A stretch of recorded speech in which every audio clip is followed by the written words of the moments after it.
Est-ce que t'en as pas marre de tout le temps être déçu par les autres? Dans cette vidéo, je vais te donner les meilleures techniques pour reprendre ton pouvoir. Salut à tous, pour ceux qui me connaissent pas, je m'appelle Choquette et je t'apprends à reprendre ton pouvoir dans tes relations et à avoir confiance en toi.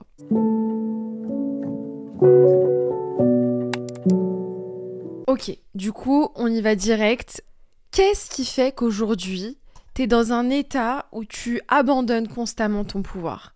C'est quoi la raison pour laquelle aujourd'hui t'es tout le temps dans des relations qui ne te conviennent pas? Pourquoi t'es tout le temps déçu par les autres? Moi, je vais te le dire ça.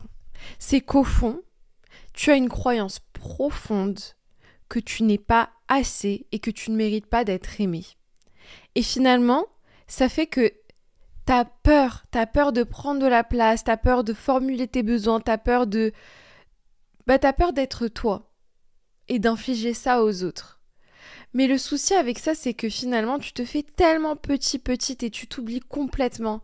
Alors que t'as besoin de toi, t'as besoin de pouvoir penser à toi. T'as besoin de pouvoir penser à toi.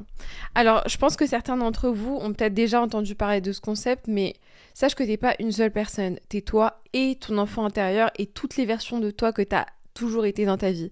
Mais on parle beaucoup d'enfant intérieur. Pourquoi ? Parce que ton enfant intérieur, c'est la version de toi sur laquelle tout a commencé. C'est la version de toi qui a expérimenté tes premières blessures. C'est un peu comme les fondations d'un château qui est ensuite devenu, pour certaines personnes qui ont expérimenté des traumas, très instable. On parle beaucoup d'enfants intérieurs parce que c'est là où tes plus grosses blessures, les racines de tes plus grosses blessures, elles se sont formées, fondées, créées. Mais sache qu'il y a ton enfant intérieur, il y a ton adolescente intérieure, il y a toutes les versions de toi que tu as été.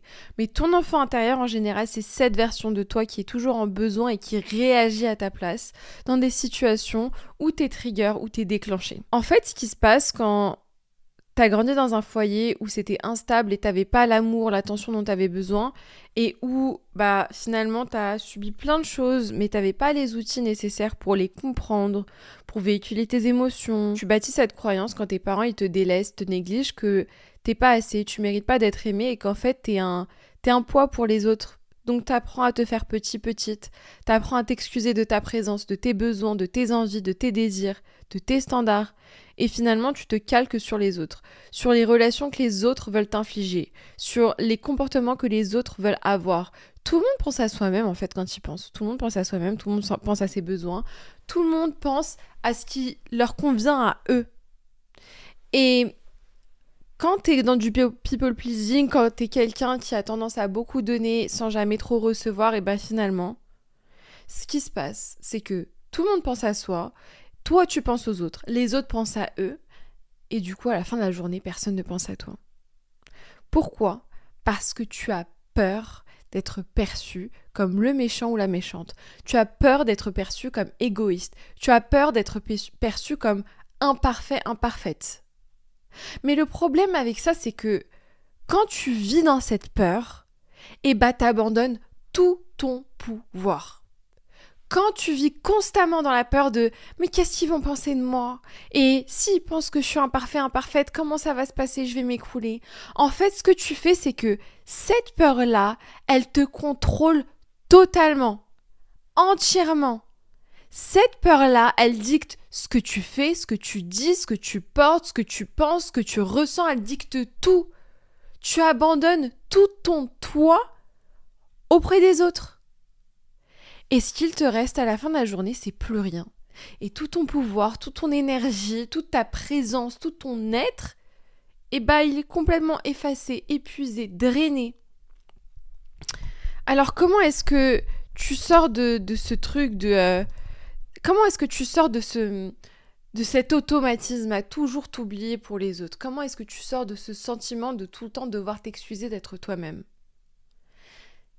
Tu affrontes la peur d'être imparfait, imparfaite auprès des autres. Tu affrontes la peur d'être perçu comme le ou la méchante de l'histoire. C'est incroyablement douloureux de passer ta vie à te soumettre à ce que tu penses que les autres attendent de toi. Il est l'heure de lâcher cette peur. C'est cette peur-là qui te contrôle. C'est cette peur-là qui t'empêche de reprendre ton énergie dans tes relations. Sois le ou la méchante. Et alors? Qu'est-ce que ça fait? Et alors?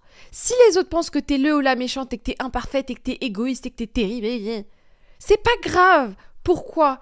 Parce que je peux t'assurer que tes personnes à toi, tes amis, ta personne, ton ou ta partenaire qui t'aimera réellement, les personnes qui ont le mérite, qui ont la chance de pouvoir être avec toi, qui méritent d'être avec toi, ces personnes-là, elles chercheront toujours à comprendre. Toujours. Pense à toutes les fois dans ta vie où tu as eu peur de perdre quelqu'un, où tu aimais profondément quelqu'un. Et les choses battaient un peu de l'aile et cette personne a fait quelque chose de pas très cool envers toi. Mais t'aimais vraiment cette personne. Qu'est-ce que t'as fait? T'as cherché à comprendre. T'as cherché à savoir. T'as cherché à trouver une explication logique de pourquoi cette personne a agi comme ça envers toi. Alors je dis pas qu'il faut accepter l'abus, non. Ce que je dis c'est que parce que tu aimais cette personne, parce que t'étais prête à t'investir envers cette personne, t'as cherché à comprendre. Et ça, c'est les qualités des personnes qui devraient t'entourer. Ça, c'est ce que tu donnes dans tes relations et c'est ce que tu devrais recevoir aussi. Tes personnes à toi, elles chercheront toujours à te comprendre.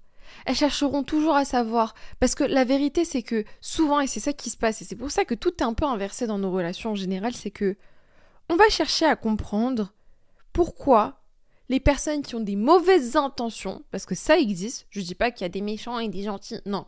Il y a des personnes qui foncièrement ont des mauvaises intentions. Pourquoi? Parce qu'elles sont juste là pour nourrir leur ego. Mais à un certain niveau, ce qui se passe, c'est que quand on a le cœur pur, on va chercher à comprendre pourquoi ces personnes qui nous ont délibérément, intentionnellement fait du mal pour se faire du bien à eux, ont agi de cette manière, parce qu'on les aime et qu'on a un cœur pur. Alors qu'en réalité, c'est l'intention qui fait tout.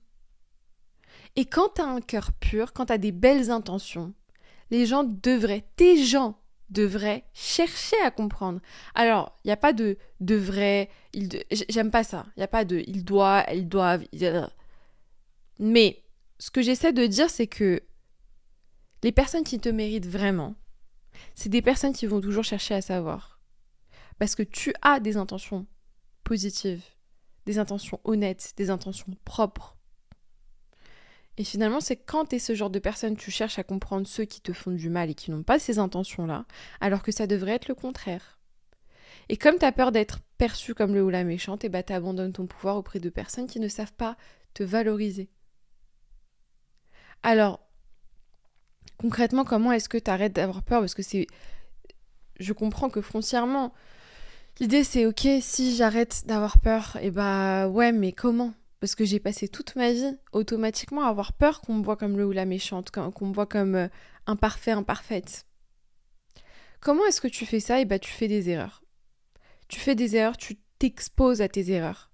Et tu t'exposes à la réaction des autres. Sache que les bonnes personnes, elles ne te jugeront pas, elles ne te délaisseront pas le moment où elles comprendront que tu es imparfaite. Expose-toi à tes erreurs, expose-toi à ton imperfection. Tu n'es pas venu dans ce monde pour être parfaite.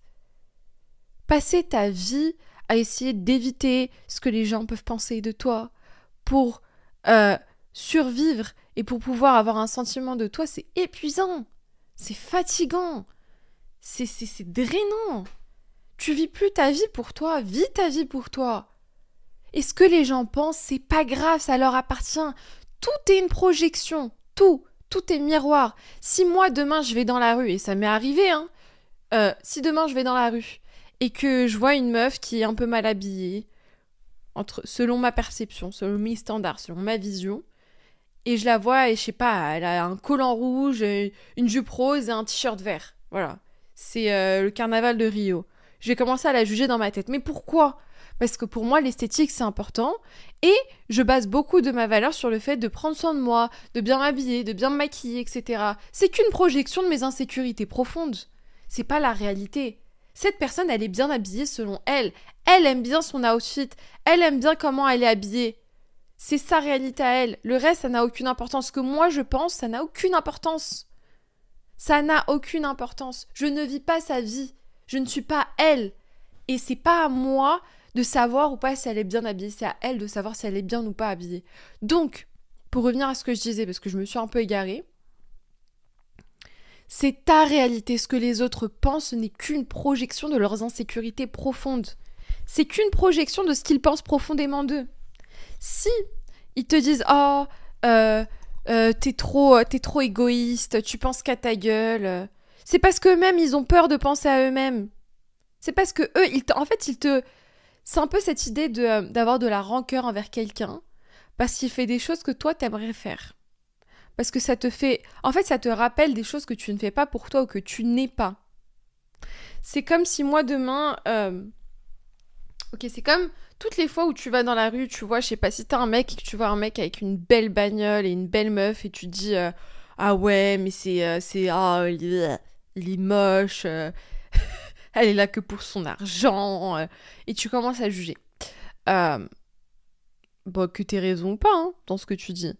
Finalement, c'est juste parce que tu vois en face de toi quelque chose qui te rappelle ton manque. Et c'est toujours comme ça. Les gens jugent à travers leur manque, donc si tu passes ta vie à essayer d'éviter le jugement des autres, à essayer d'éviter la sentence ultime de oh là là, mais je suis pas assez parfaite à leurs yeux, ce que tu fais, c'est que t'abandonnes ton pouvoir. T'abandonnes ton pouvoir. Cette vie, il n'y a que toi qui la vis, il n'y a que toi qui es dans cette vie. Et tu sais, en un claquement de doigts, les années sont passées, les jours sont passés, ta vie est passée, et tu sais pas où, comment. Cette vidéo, c'est ton invitation. Si t'es resté jusque maintenant, c'est ton invitation. C'est ton invitation à enfin vivre ta vie pour toi. À enfin être qui tu veux sans aucune excuse. Et alors, ce que les autres pensent? Les autres n'ont aucun poids face à toi. T'as un avis toi-même, t'as une opinion toi-même, t'as une vision du monde toi-même. Pourquoi ne pas la valoriser? Tu mérites de vivre ta vie là. Et là, je vais te parler avec mon cœur, tu mérites de vivre ta vie. Tu mérites de vivre ta vie exactement comme tu l'entends. Et pourquoi est-ce que je suis émotionnelle? Parce que je suis émotionnelle, c'est comme ça. Oh. Mais tu mérites de vivre ta vie. Et je vois vos messages, par exemple, sur les réseaux, et des fois, ça me fait tellement mal parce que je me retrouve en vous. Je me retrouve en vous et je me retrouve en train de moi-même m'oublier dans mes relations, en train de chercher l'amour tout le temps et d'être déçue. Et je m'oublie et je me dis, mais pourquoi cette personne, elle est partie? Pourquoi est-ce qu'elle m'a rejetée? Est-ce que ça veut dire que j'ai pas de valeur? Et à ce moment-là, je m'oublie et je me laisse pas vivre ma vie alors que là, je devrais vivre ma vie. Ça suffit. On n'est pas venu ici pour souffrir. On n'est pas venu ici pour... On n'est pas venu ici pour payer pour les blessures des autres. Cette vie, c'est toi qui la vis, c'est toi qui l'expérimente. C'est ton cadeau du ciel. Je sais pas s'il y a que moi qui est tombé sur cette vidéo de... comment il s'appelle? Neil deGrasse Tyson. Peut-être que j'ai très mal dit son nom, je l'écrirai sur l'écran, mais... qui dit qu'il y a une chance sur... un chiffre que je saurais même pas prononcer, qui est au-delà des milliards de milliards, pour que toi, tu sois venu au monde. Et en fait, quand tu penses à ça, tu dis, mais en fait, c'est une bénédiction, c'est une chance incroyable. C'est c'est une chance de t'expérimenter. C'est une chance d'être toi. C'est une chance de vivre la vie à travers toi, à côté de toi, avec toi. C'est une chance. Et il est l'heure que tu le vois. Cette vie, elle t'a été confiée pas pour que tu souffres, pas pour que tu répètes les schémas traumatiques de ta famille, pas pour que tu suives le chemin des autres, pas pour que tu t'assujettisses, tu te soumettes à ce que les autres veulent que tu sois. Pas pour que tu t'excuses de ta présence, que tu te fasses tout petit, petite. Cette vie, elle t'a été confiée pour que tu la vives imparfaitement. Imparfaitement. Cette vidéo, c'est ton invitation. Vis ta vie imparfaitement. C'est l'heure, ça y est. Tu vas y arriver. Si t'as regardé cette vidéo et que ça t'a plu, n'hésite pas à t'abonner, n'hésite pas à commenter, à activer la petite cloche et je te retrouve dans la prochaine vidéo. Salut!